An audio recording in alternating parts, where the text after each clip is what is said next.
नमस्कार दोस्तों, मेरा नाम है नैनिका और धुरीना की यूट्यूब चैनल पर आपका स्वागत है। मैं आशा करती हूँ आप सभी लोग स्वस्थ होंगे, तंदुरुस्त होंगे और अपनी सेहत का अच्छे से ख्याल रख रहे होंगे और अपनी पढ़ाई का भी ख्याल अच्छे से रख रहे होंगे। दोस्तों, सीआईएसएफ में कुछ वैकेंसीज निकली हैं। कांस्टेबल, फायरमैन की वैकेंसीज रहने वाली हैं। 1130 वैकेंसी है। इस वैकेंसी के लिए आप कैसे अप्लाई कर सकते हैं, क्या आप एलिजिबल हैं भी या नहीं, क्या एज लिमिट रहने वाली है, क्या क्वालिफिकेशन रहने वाली है, सब कुछ हम डिटेल में डिस्कस करने वाले हैं। ऑफिशियल नोटिफिकेशन से हम डिटेल में डिस्कस करने वाले हैं। तो अगर अभी तक आपने धुरीना का यूट्यूब चैनल सब्सक्राइब नहीं किया है तो फटाफट से धुरीना का यूट्यूब चैनल सब्सक्राइब कर लीजिए ताकि कोई भी इंपॉर्टेंट अपडेट मिस ना हो, क्योंकि आपका काम है पढ़ाई करने पे फोकस करना और हम जॉब नोटिफिकेशन पे फोकस करेंगे। जैसे ही कोई भी जॉब नोटिफिकेशन आती है हम फटाफट से वीडियो बना देते हैं ताकि आप सिर्फ पढ़ाई पे फोकस करें। तो आप चैनल सब्सक्राइब कर लीजिए और जैसे ही नोटिफिकेशन आएगी आपके पास भी नोटिफिकेशन आ जाएगी, फिर आप देख लीजिएगा। तो चलिए दोस्तों, वीडियो के साथ शुरुआत करते हैं।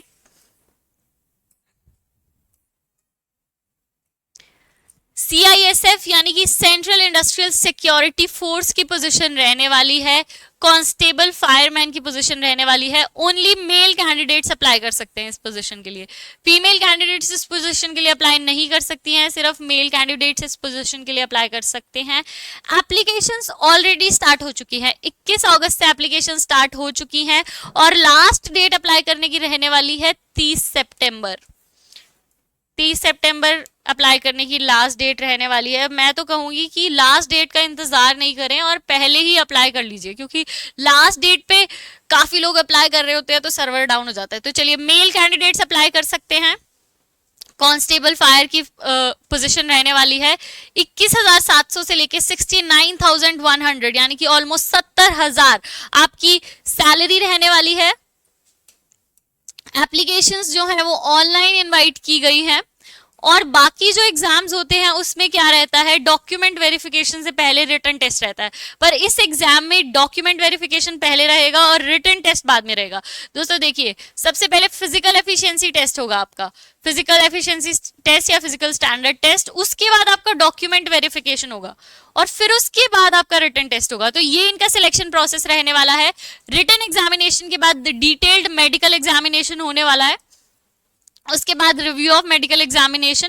इस तरह से आपका सिलेक्शन होने वाला है। रिटन एग्जाम आपका डॉक्यूमेंट वेरिफिकेशन के बाद रहने वाला है। रिटन एग्जामिनेशन ऑफलाइन भी हो सकता है और ऑनलाइन भी हो सकता है, यानी कि कंप्यूटर बेस्ड टेस्ट भी हो सकता है और ओएमआर शीट पे भी हो सकता है। वो भी डिफाइंड नहीं है कि क्या होगा, इन दोनों में से कोई भी एक तरीके से हो सकता है।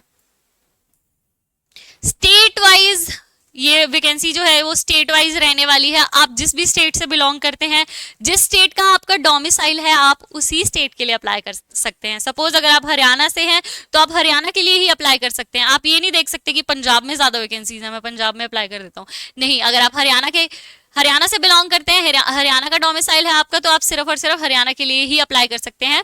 स्टेट वाइज इसकी मेरिट लिस्ट आने वाली है और स्टेट वाइज ही कैटेगरी वाइज और स्टेट वाइज इसकी मेरिट लिस्ट आएगी और स्टेट वाइज ही आप अप्लाई कर सकते हैं। तो चलिए दोस्तों, आगे बात करते हैं। पे स्केल 21,700 से 69,100 ऑलमोस्ट 70,000 रहने वाला है, मैंने आपको पहले भी बताया। Candidate must be a citizen of India, सिर्फ सिटीजन ऑफ इंडिया ही अप्लाई कर सकते हैं। उसके अलावा टोटल 1,130 पोजीशंस रहने वाली हैं। सबसे ज्यादा पोजीशंस जो रहने वाली हैं वो असम के लिए रहने वाली हैं, 164 पोजीशंस रहने वाली है। डिफरेंट स्टेट में डिफरेंट पोजीशंस हैं। General category, EWS, SC, ST, OBC के लिए कैटेगरी वाइज पोजीशन डिवाइडेड है, स्टेट वाइज पोजीशन डिवाइडेड है। आप चेक कर सकते हैं जिस भी स्टेट से आप बिलोंग करते हैं उस स्टेट में कितनी वैकेंसीज रहने वाली है। जैसे कि सबसे ज्यादा असम में वैकेंसीज रहने वाली है 164, बिहार में वैकेंसीज रहने वाली है 56, दिल्ली में रहने वाली है 9, हरियाणा में रहने वाली है 14। ऐसे ही आप चेक कर सकते हैं कि आप जिस स्टेट से बिलोंग करते हैं उस स्टेट में कितनी वैकेंसीज रहने वाली है। राजस्थान में 37 वैकेंसीज रहने वाली है। टोटल 1,130 वैकेंसीज रहने वाली है। तो चलिए दोस्तों, आगे बात करते हैं कि एजुकेशनल क्वालिफिकेशन क्या है। एजुकेशनल क्वालिफिकेशन है आपका 12th पास होना चाहिए साइंस बैकग्राउंड से।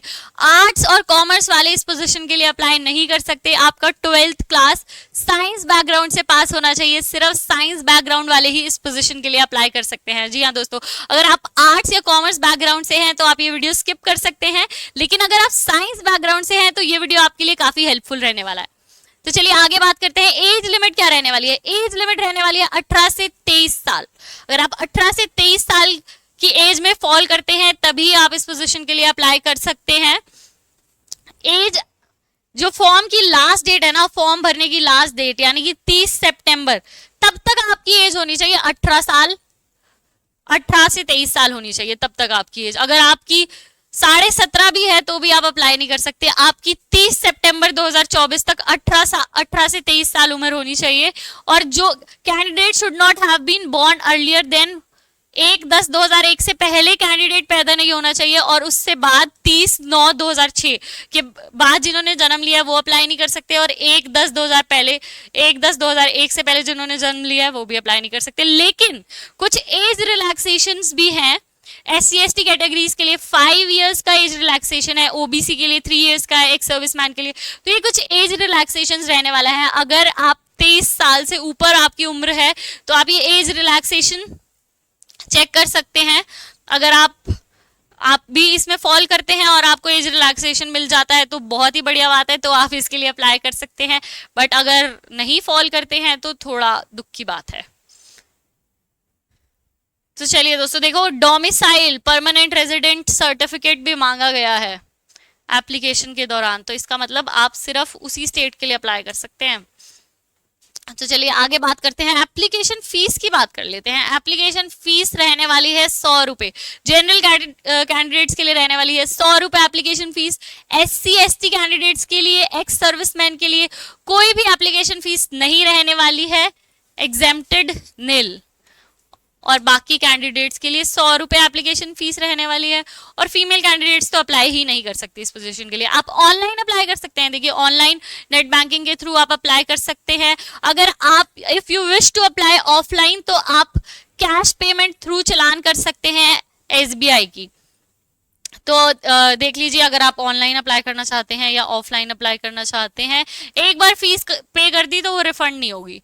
और एप्लीकेशन कि करेक्शन विंडो भी ओपन होगी, 2 दिन के लिए करेक्शन विंडो ओपन होगी। 10/10/2024 से 12/10/24 तक 3 दिन के लिए एप्लीकेशन विंडो ओपन होगी। करेक्शन विंडो आई मीन, अगर आपकी फॉर्म भरते हुए कोई गलती हो जाती है, आपने गलती से कोई मिस्टेक कर दी है, तो आप उसको करेक्ट कर सकते हैं इन 3 दिन की ड्यूरेशन के अंदर। लेकिन उसकी आपको 200 रुपए फीस भरनी पड़ेगी और आप इस फॉर्म को अपने फॉर्म को करेक्ट कर सकते हैं। लेकिन सिर्फ और सिर्फ एक ही बार करेक्ट कर सकते हैं। ऐसा नहीं आपने करेक्शन विंडो में भी गलती कर दी तो फिर आप करेक्ट नहीं कर पाएंगे। करेक्शन विंडो आपका लास्ट चांस है। तो ये 2 दिन के लिए ओपन होगी करेक्शन विंडो, जिसकी एप्लीकेशन फीस 200 रुपए रहने वाली है। तो चलिए दोस्तों आगे बात करते हैं। आई होप यहाँ तक आपको सब क्लियर हो गया होगा। रिक्रूटमेंट प्रोसेस क्या रहने वाला है? Physical efficiency test, physical standard test होगा सबसे पहले।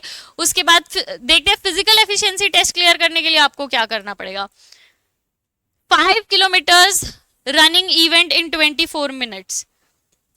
आपको 5 किलोमीटर भागना है 24 मिनट में। और फिजिकल स्टैंडर्ड्स, कुछ इन्होंने फिजिकल स्टैंडर्ड्स डिफाइन किए हैं। फिजिकल स्टैंडर्ड्स की बात कर लेते हैं। तो चलिए फिजिकल स्टैंडर्ड्स की बात करते हैं। हाइट होनी चाहिए आपकी 170 सेंटीमीटर। चेस्ट होनी चाहिए 80 to 85 सेंटीमीटर और एक्सपेंशन 5 सेंटीमीटर, यानी कि अनएक्सपेंडेड चेस्ट 80 सेंटीमीटर और एक्सपेंडेड 85 सेंटीमीटर होनी चाहिए। लेकिन कुछ रिलैक्सेशंस भी है कुछ कैटेगरीज के लिए, उसकी बात करते हैं।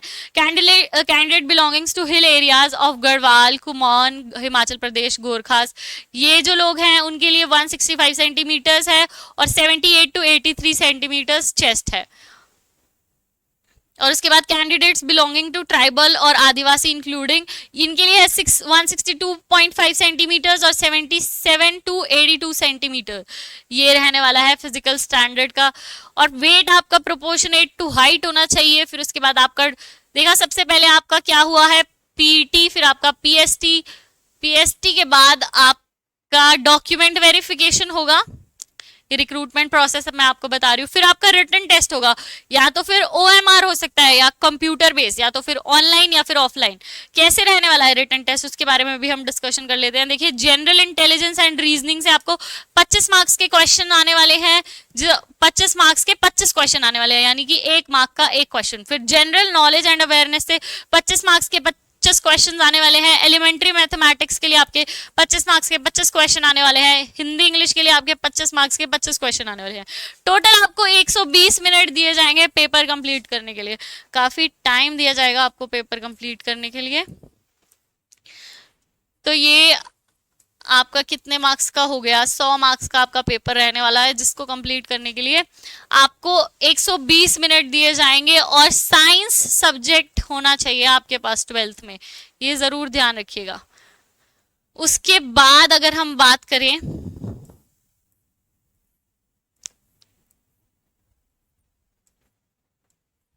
अप्लाई करना चाहते हैं तो आप CISF.RECTT.CISF.gov.in की ऑफिशियल वेबसाइट से जाकर अप्लाई कर सकते हैं, और आप ऑफिशियल नोटिफिकेशन भी डाउनलोड कर सकते हैं।